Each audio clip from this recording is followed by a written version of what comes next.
Imagine humanity screws up so badly that spiders end up inheriting the galaxy. Not just any spiders, hyper-intelligent, civilization-building, spacefaring spiders. And the best part? We did it to ourselves.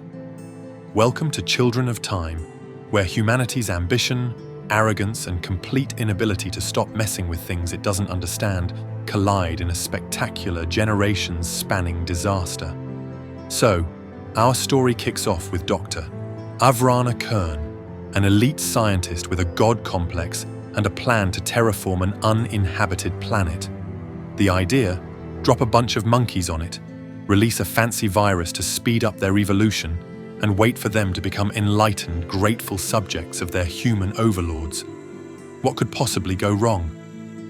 Answer: everything. Right as she's about to press start on her little science experiment, a bunch of eco-terrorists decide they've had enough of humanity playing space gods.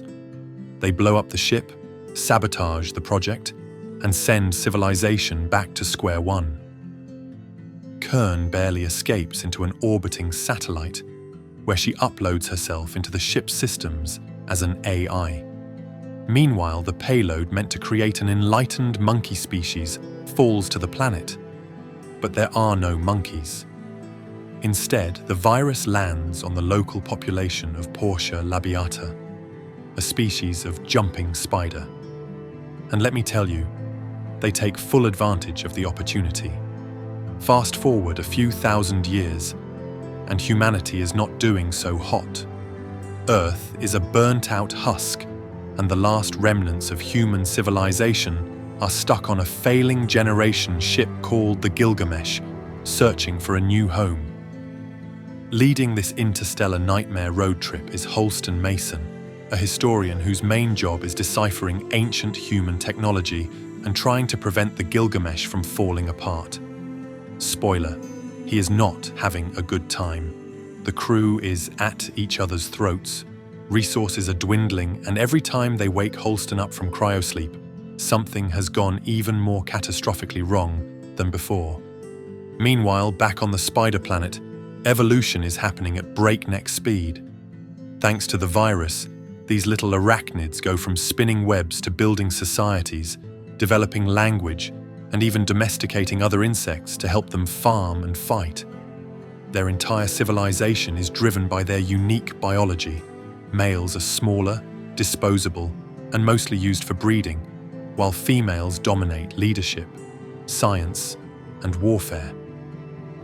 Over the centuries, the spiders develop a system of communication based on vibrations in their webs, an intricate social hierarchy, and even a bizarre but effective form of technology that doesn't rely on metal because, they don't have hands.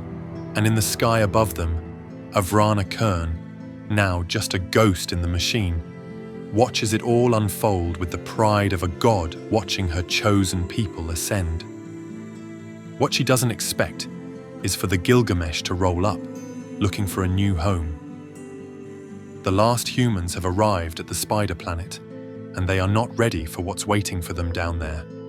The Gilgamesh is in bad shape. The ship is a patchwork mess held together by duct tape, desperation, and whatever scraps of pre-collapse technology the crew can still decipher.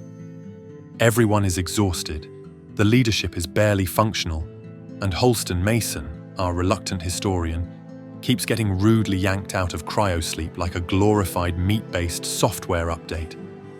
Every time he wakes up, something has gone from very bad to why are we even still alive bad.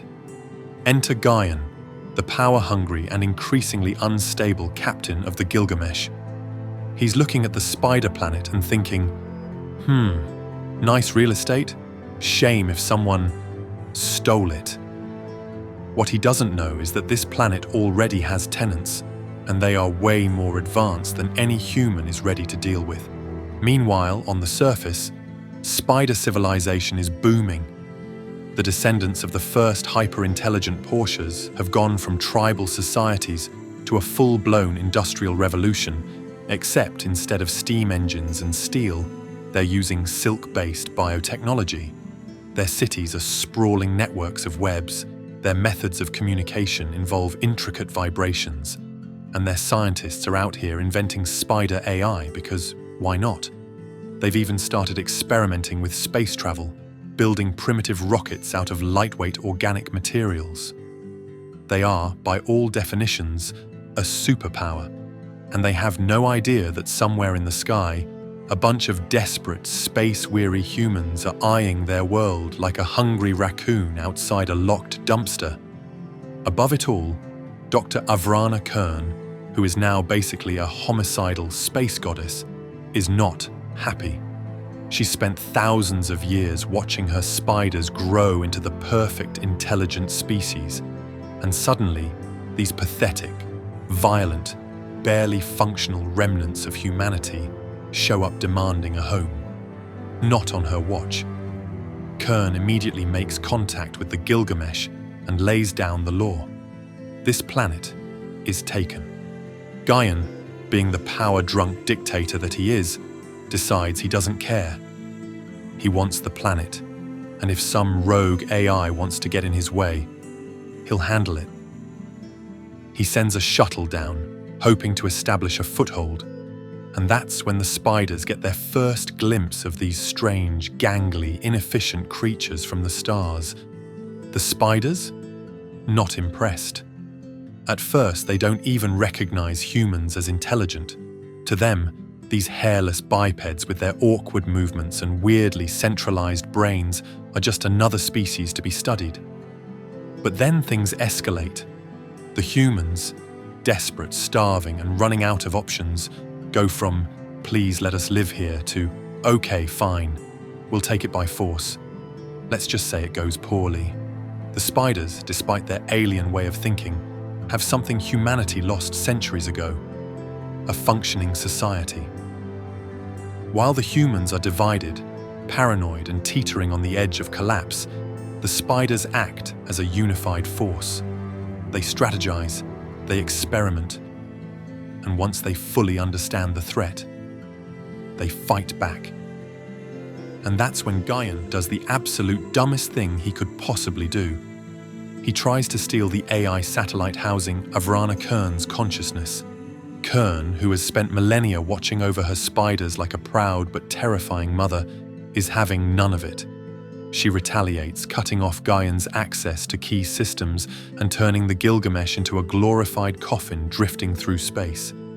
Chaos erupts among the humans. Gaian, now completely unhinged, makes one final desperate move. He tries to uplift himself using the same virus that made the spiders intelligent. Let me be clear, this is a terrible idea.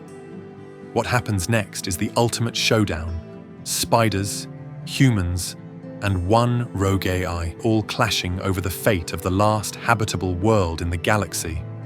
And as everything spirals out of control, Holston Mason, our exhausted, perpetually confused historian, realizes the horrifying truth. Humanity might not be losing the future. Humanity might not be the future. The Gilgamesh is now a disaster zone. Captain Gaian, in a last-ditch effort to evolve beyond mere humanity, has injected himself with the spider supervirus.